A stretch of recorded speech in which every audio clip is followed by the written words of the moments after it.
Hello guys and girls, and welcome back to yet another TryHard Diablo 3 class guide. Today we're going to be covering the changes for the Witch Doctor in 1.0.4 and how it's affected the class. I'm going to show you a few specs and some playstyles.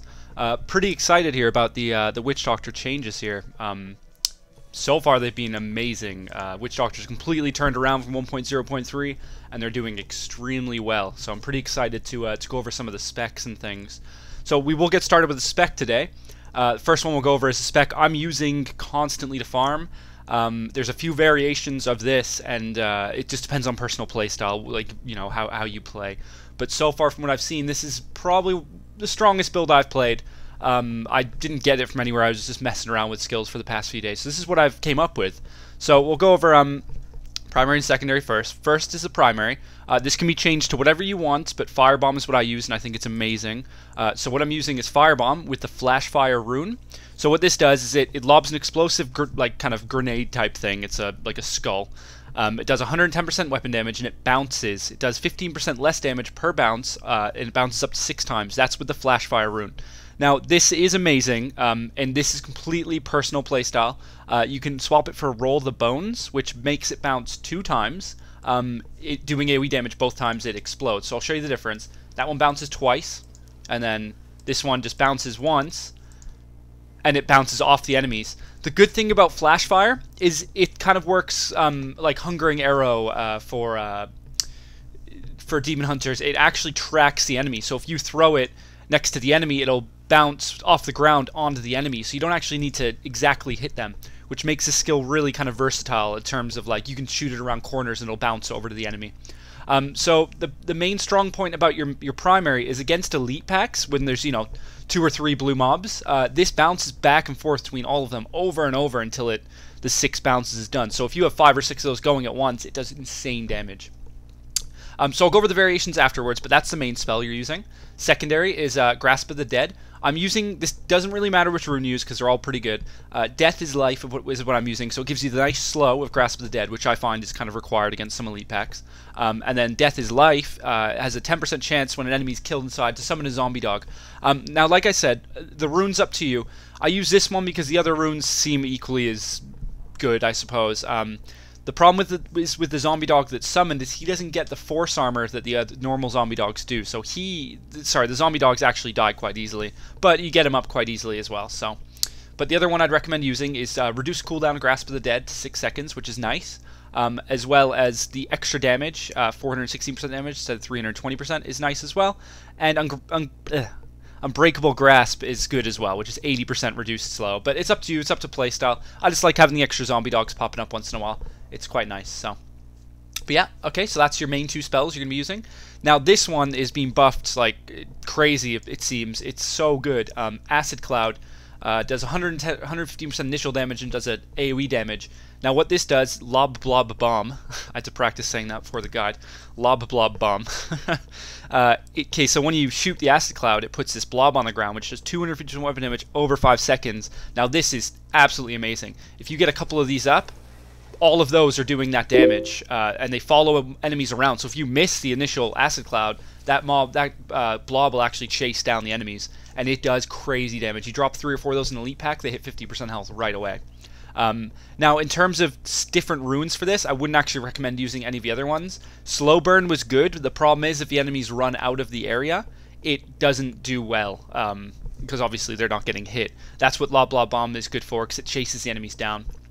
Kiss of Death is good, but it's melee range, so if you want to avoid the whole kind of melee kind of style, then don't use that, because it kind of sucks. But yeah, okay, other than that, your 2 kind of skills you're going to want no matter what is Soul Harvest, obviously for the insane intelligence you get on a 5-stack. Now with your rune, it's up to you again, personal preference. What I use is Soul to Waste, which gives you 16 seconds. And you might say, like, oh my god, why are you using that? You can just get 5 stacks up every 30 seconds. But the annoying thing is, if you kind of refresh it on a trash pack and you're fighting an elite pack and it wears off, it's hard to get a 5-stack while fighting an elite pack, especially if it's a blue pack, because there's normally only 3 of them. So you keep up your 5 stacks the whole time when you're fighting elite packs with this, which is amazing, and you don't have to worry about running into trash and casting it all the time, which is nice. The other ones I'd really recommend using if you wanted is Siphon for the extra heal, or Languish for the slow, but you don't really need the slow with pets now. Other than that, the rest of them aren't too great. Spirit Walk with, now this is up to you again, I use Jaunt. The 3 seconds, the extra 1 second is amazing. It lets you Spirit Walk in, it lets you get your Soul Harvest up, and it lets you cast at least 2 Acid Clouds well kind of invincible, which is amazing. Or it lets you kind of get in there, get your Soul Harvest up, get out, cast a spell in the meantime. Everything else is good, but I didn't find it as necessary. I mean, your mana is not an issue anymore, so that doesn't really matter. Extra damage, who cares really? It doesn't seem to do too much. And then the rest isn't amazing. So I'd recommend going for Jaunt, to be honest with you. Okay. Now, since 1.04, pets have been buffed big time. Your Gargantuan is next to invincible. It is fucking amazing. I mean, I have 600 resist all, so he doesn't die very easily. Actually, rarely dies at all. He can tank any elite pack, no problem. So with this, I've done some testing. I've done Humungoid. This is the most effective DPS against elite packs. Cleaves for 130% and it hits multiple targets. Now, the only reason I say it's better is Big Stinker does less damage to more enemies, but the problem is if you're fighting an elite pack, there's not that many enemies. There's only 3 or 4 or 5 if it's a champion pack. So Humungoid does overall the best DPS, I find. I mean, you could argue it, it's up to you, but yeah. So it's either Humungoid or Big Stinker depending on how you really want to do the DPS. I mean, that's better versus trash, that's better versus elite packs. It's up to you. The rest of it's okay. I mean, Restless Giant's unreliable as hell. It procs when you don't want it to, so it's stupid. Wrathful Protector, yeah, it's okay. I didn't really like it too much. I don't know why. I just didn't seem to. Wasn't my style. And then Bruiser isn't great either. I mean, it's good, but yeah, not necessary. So yeah, stick with those. And then your passive skills are adjustable as well. Pierce the Veil for your extra damage, increased mana cost, but mana's not an issue. Jungle Fortitude reduces damage of pets and yourself by 20%. And Vision Quest, which is absolutely amazing now. When you cast a signature spell, which is Corpse Spiders, Firebomb, Plague of Toads, or Poison Dart, it gives you 30% mana regen over 5 seconds on top of our already 150% extra mana regen we were given this patch. So your mana regen goes really high, which is good. Now, the only things I'd recommend swapping in this build, if you have good MP5 anyways in your gear, you could swap out Vision Quest for Gruesome Feast or whatever you wanted, really. Bad Medicine if you're using Poison, etc. But I recommend this. The reason being is, I mean, you want the damage, obviously. Vision Quest to keep your mana regen up. You can spam Acid Cloud a bit more. And Jungle Fortitude you can swap out if you're confident in your survival. The only problem is reflect damage. I mean, right now I'm sitting on, let's have a look, 630 resist all, 666 physical, and I'm still almost killing myself against reflect damage fairly easily. So Jungle Fortitude is to prevent that. That's why I'm using that passive. So again, this build's adjustable to however you want it. And now the only things I'd recommend adjusting to have a completely different kind of build is if you wanted to go for pet builds. I'll show you another build after this, but if you want to go a pet build, you could swap out Acid Cloud for Zombie Dogs, and then any one of these is good. The extra damage is nice. Burning Dogs is nice. You can swap it for any of those for Zombie Dog, and then you can swap out either Vision Quest, because you don't need the mana as much, for Zombie Handler, or Circle of Life, which gives you more Zombie Dogs when you kill things. So that's kind of like the pet type build you could use. But other than that, I'd really recommend sticking with the build I originally showed, because from what I've seen, I've tested everything out for I've done about 10 hours of testing now. It's probably the best build that I've seen, but it's up to you guys. The other build I'm going to show you is the Sacrifice build with pets. Now, the only problem with the Sacrifice build is it's unreliable as hell. I mean, it's pretty damn unreliable. I wouldn't really recommend using it.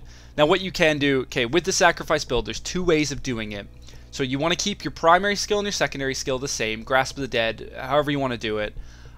You could swap out Grasp of the Dead. Okay, this is how you can do it. So you can swap Grasp of the Dead for Sacrifice, and then what you're going to want to do is you're going to want Next of Kin, which gives you 35% chance to resurrect as a new Zombie Dog when you sacrifice them. So it does pretty high damage, 300 damage to all enemies in 12 yards. Now with Zombie Dogs, what you want to do, which one was it? Oh, it doesn't actually really matter. That's right. You can go for any of these that you want, really. 15% health globe. I mean, they're not going to be up for long because you're sacrificing them all the time. So you can go for any of those. And then what you would swap is you could swap Pierce the Veil for Zombie Handler, so you can have 4 Zombie Dogs up at a time. It increases the health of everything as well. Or you could swap out Jungle Fortitude for Zombie Handler. So you can kind of make it look something like this. And then you could have a zombie handler there. And that could be the build. The 20% reduced damage isn't as necessary if you have pets constantly absorbing damage for you. And to be fair, the 20% reduced damage isn't actually necessary on the pets as well. You'd be surprised how little, I'm not going to say how little it helps, but it doesn't make a huge difference. So the idea with this build is you're constantly sacrificing your zombie dogs. So you get them up, and then you can sacrifice, you can spam sacrifice. Now the unreliable part of this build is obviously if you're constantly getting zombie dogs up by killing things with Circle of Life, you're not guaranteed to get them up. And if you're fighting an elite pack and you run out of zombie dogs, you're stuck fighting that elite pack with 2 useless skills in your bar, Sacrifice and Zombie Dogs, both in your bar, not doing anything. You're waiting for the cooldown on Zombie Dogs. So if you don't get lucky procs on Sacrifice, most of the times you're going to, it's really unreliable. It is a good build. It's okay. It's pretty popular from what I've seen on live streams and seen on forums and things, but it's unreliable as hell. The original build I showed you is the most reliable build, and it's overall probably the most efficient, I'd say, from farming, from what I've seen. Now, in terms of, let's have a look. Okay, so there's so much to talk about in the Witch Doctor skill tree. I'll try not to ramble on too much here for you guys. But, I mean, there's so much you can do with the Witch Doctor now. Pretty much every skill is useful in a way, which is really, really nice. I'm quite happy they've done this. So what I'd recommend... Let's have a look. Okay, so Death is Life. What you can swap out with this build now, if you're more confident in your damage, you can swap out... Let me just quickly get all this so you have it set up for you. Not that it really matters. You can swap out Grasp for the Dead, and I don't know how many people have tried this one out, but it's actually really cool. If you use Spirit Barrage with Manitou, I don't know how to say it, Manitou, I guess. This is crazy.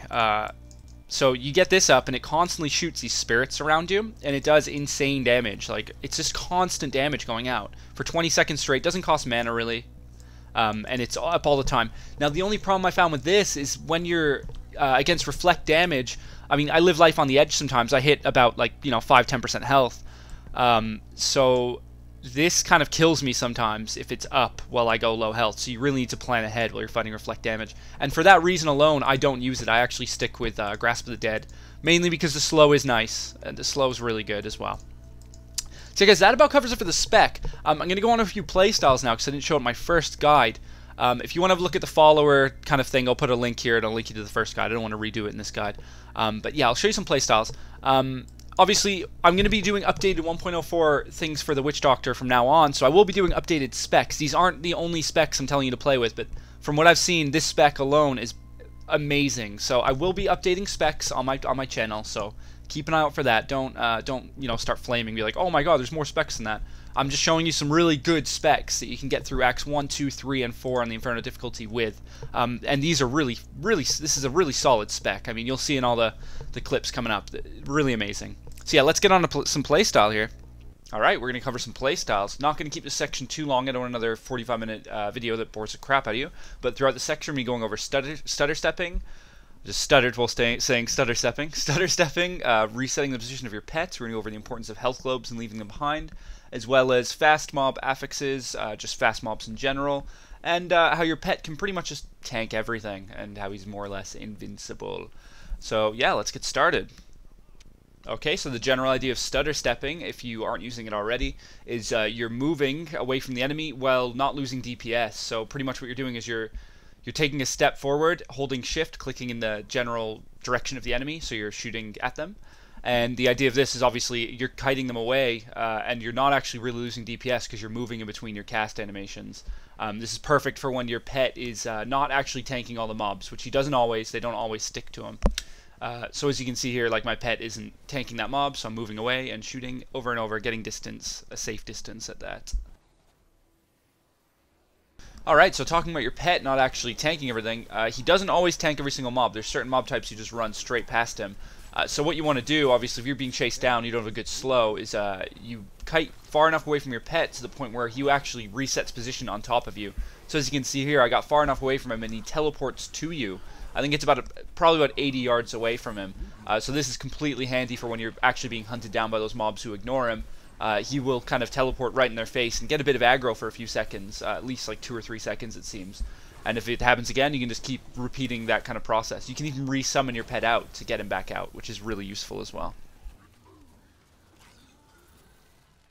So one of the more important things I find on a range class is actually leaving health globes behind that you get off trash mobs. So if you're clearing, tons and tons of white mobs, ignore the health globes that drop. Even if you have Gruesome Feast, I know it's tempting to pick them up for the extra bit of DPS, but that DPS isn't really needed for trash mobs regardless. So reason you leave them behind is when you fight reflect damage mobs, or mobs who kind of run past you in general and hit you a few times, is that you can rely on the health globes you've left behind to heal you up while you're fighting them. It's not necessary to do so, but it speeds up your efficiency on killing the mobs, because obviously the more damage you can do, depending on your health pool, the faster they'll die. So as you can see in these clips here, I'm actually overextending on my DPS by quite a bit, getting to the point where I'm pretty much almost dying, and then I'm just picking up health globes I've left behind. This makes it extremely efficient for reflect damage mobs, especially if you're sitting on kind of mediocre damage. It'd take a while to kill some of these mobs, just relying on your own health potion and spirit walk. But as you can see here, I'm just literally picking up just tons and tons of health globes, even when I'm getting low on just anything. So like right here, for example, I have lots and lots of damage being reflected, and there's 4 health globes I've left behind. So give that a shot. It works perfectly. Alright, so one of the harder things on a Witch Doctor is still fast mobs. Reason being is if they do run past your pet, you have a hard time kind of keeping them off of you. The only way to really deal with this is do as much damage as you possibly can and get as much distance as you can while doing it during your spirit walk. Other than that, all you can really do is just keep resetting the position of your pet, so run as far away as you can until he resets and tanks them all. You can resummon him out by actually casting the spell itself as well. Other than that, you can stick to my idea with reflect damage and leave health globes around. They do save your ass all the time. As you can see in this clip here, just as I'm going to die, I get Spirit Walk up, and then I get a health globe which heals me to full. So, like I said, just try to kind of keep your pet resetting his position as much as you can, resummon him out if needed, and just try to Spirit Walk and get as much distance as you can from them. Like I said, it's a tough mob, but once you get the hang of it, Okay, moving back onto your pet and how tanky he can be. I'm not sure if you know this, I'm pretty sure most of you do, but health globes actually heal your pet as well. So in situations like this, if you watch my pet's health, I'm just constantly picking up health globes to save him. Skull Cleavers hit hard regardless, even on your pet. So you kind of need to work to keep him alive in between DPSing. So as you can see, I'm just kind of, as I'm killing them off, I'm just picking up the health globes and healing the pet like I would heal myself with them. It's really effective. And once you kind of get to the point where you can pay attention to everything that's going on and, health globes and things like that, it's really, really effective and good. Alright, and just for the last pointer here, how your pet can more or less just be a complete beast of a tank. If you position him correctly in hallways and things like that, in areas with hallways and doorways, kind of like a melee character would funnel them into the doorway, your pet can actually pretty much just never die to anything. As you can see here, Demonic Tremors hit the hardest in the game, or, well, next to the hardest. They attack fast, and they have a lot of health. But as you can see here, my pet is actually blocking 3 of them in a doorway, and his health just is not moving at all. He's just an absolute tank. So if you can position him correctly, once you get the hang of it, he can pretty much just own elite packs for you, no problem. So once you get the hang of doing that, it's amazing. So give that a shot. It takes a little bit to get used to positioning him, but when you do, it works wonders. Alright, so I just wanted to take a minute to actually discuss the 1.0.4 patch notes and how they've affected the Witch Doctor class as a whole. So if you're new to a Witch Doctor, you haven't bothered to read your patch notes, or you're re-rolling, I'm just going to go over these notes just for you guys, just to say the improvements that have been made, really. If you're going to find this boring, there's a link on the bottom you can just click to get to the last part of the video, and that'll discuss my future guides, etc. So if you just click on there, if you're going to find this boring, this will only take 5 minutes. So yeah, first thing they've done under the general tab is they've increased our base mana regen from 20 to 45 per second. It doesn't sound like a lot, but that is actually a pretty big increase. It's a 150% increase, I think it is, from what it was, which is half of the old Vision Quest. So literally 100% of the time we're regenerating half of the old Vision Quest while it's not up, which is amazing. Mana is not an issue anymore. You can pretty much just cast it. It more or less feels kind of like discipline or hatred on on a witch, or sorry, on a demon hunter. So it's a really nice change. The other big change that I found really helpful is the spellcasting animations of our main spells and some of the other ones have been actually sped up. In my last video, you might remember me saying how slow and laggy it was when you cast zombie bears. You'd have to wait a second for it to cancel. And to get attack speed to counter that. Well, now they've just done that automatically. So when you cast these spells, it casts automatically, and it's absolutely amazing. I love it. I think that's one of the better changes. So those two changes alone have increased Witch Doctor's kind of like skill level and efficiency by so much. That's just noticeable right away. Now we're not going to go into these into too much detail, but what I want to say is all of our kind of main skills have been increased by a lot. Everything is doing a lot more damage. As you can see, like Acid Cloud, range is increased 5 yards, deals more damage than it was before. Same with everything else. Corpse Spiders increased. Everything is just increased straight up damage, which is really nice. It makes our signature spells actually feel like spells now. Like Firebomb, for example, is my main spell. It actually does so much damage now. It's amazing. So it's really good. I mean, if you have a look at the patch notes yourself, I'll put a link below. You can see the exact numbers. I won't go over them in detail because it just takes too long, and I might as well just say that they've increased. It's really good by about anywhere from 20 to 50%. The other big change, as most of you already know, is pets were buffed significantly. Gargantuan survivability has increased here. Maximum health now scales with the player's maximum health. Receive 50% of the player's maximum health. That is a lot of health. So I'm sitting on almost 40k. That increases my Gargantuan by 20,000 health. And on top of that, pets have damage capped on how much they can take in a single hit. So it's kind of like, it works as like a force armor effect where, let's say I have 100,000 health, I can't take 35% of my health in a single hit, so I can't take more than 35k in one hit. So if something hits you for 50k, it caps out at 35k based on those numbers. That's just an example. I don't know if that's the exact number. But that's how it works on your pets now, which is absolutely amazing. Other than that, it seems like their DPS has gone up by quite a bit as well, making them actually, like my Gargantuan crits from anywhere from 70 to 90,000, and that's only on 60k DPS, so that's pretty high numbers. Other than that, everything else has been generally kind of buffed a bit. I mean, Grasp of the Dead, it looks like it's doing a lot more damage, 320% over 8 seconds. You're like, wow, it's so much more damage than before. It's actually only about 20% more per tick, which is still a lot, but it's not as much as you thought. This one, I wanted to talk about this case. So I use Death as Life as one of my main spells. 10% chance to produce a health cloud or summon a zombie dog. I don't think it's 10% chance. I think they have that wrong. I think it's around 5%, because sometimes I kill 30 mobs at once and I don't even get a zombie dog, which mathematically that doesn't make any sense at all. So I don't know if that's bugged or what, or if it's in my head, but it doesn't seem to be doing its job.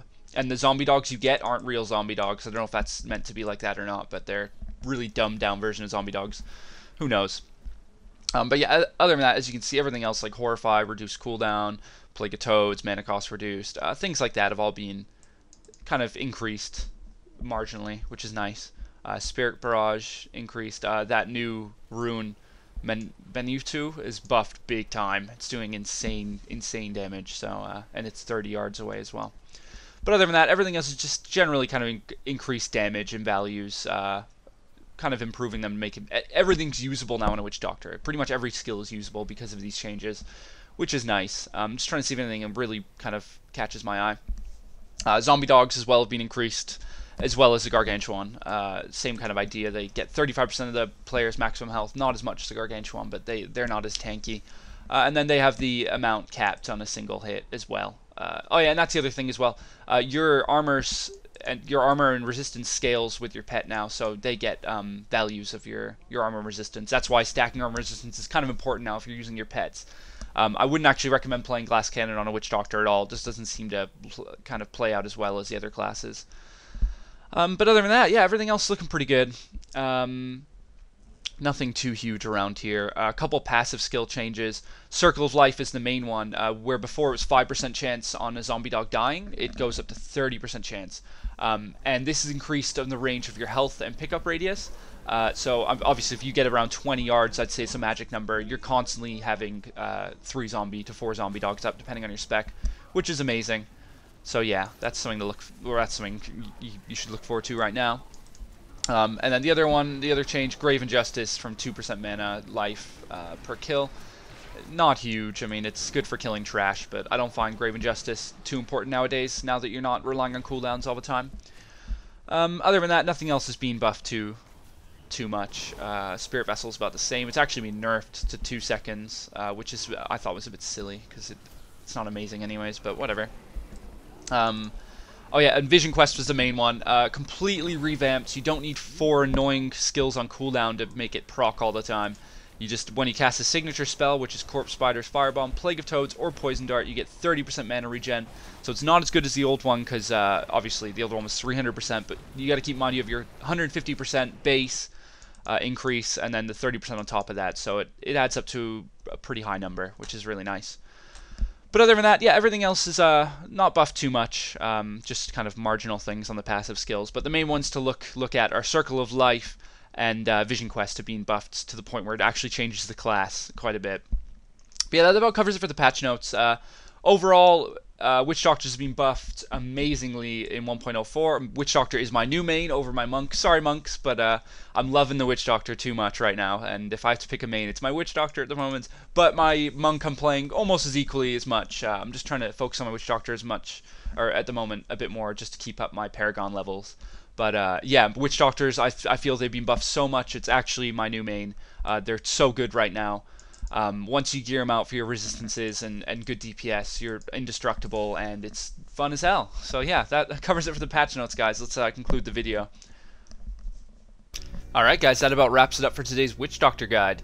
So I just want to talk about the guides I'm going to be doing over the next few weeks and when they're going to come out. So pretty much I'm going to do every single 1.0.4 guide updated for each class. So I'm going to do the Monk next, followed by Barbarian, Demon Hunter, Wizard, not in that order, but Monk's definitely next. I plan to get them all out in the next 2 weeks from now. Today's like the 23rd, I think, so my aim is to get them out for around before the 10th of September. Obviously it's going to take a little bit to get all the footage and things like that, and figure out all the specs, etc. It does take a bit of time. But yeah, so that covers it for today. One thing I had an idea for, obviously, since I don't have time to cover all the playstyles and affixes in each guide, I want you guys in the comment section below to leave which affixes you're having problems with, and once a month I'm going to do about a 10-minute updated guide on different mob affixes you guys have asked for me to help you deal with. Because I might not have problems with all of them. It doesn't mean they're not hard and you guys are having problems with them. I think lots of affixes depend on playstyle and things like that. So an affix I might find easy, you might find hard, and I might find hard, you might find easy. Who knows? But yeah, I'm going to put a couple links to some of my other videos as well up here, and link back to my original Witch Doctor guide where you can find all the gearing and stats, because the gearing and stats hasn't changed since then. So the only reason I didn't put it in here is because it's pointless showing it twice, and I didn't want to make the guide 45 minutes long. So we got a lot more Diablo 3 content coming over the next few weeks. So thanks for watching, guys. This is me signing out. I'll see you later. Bye-bye.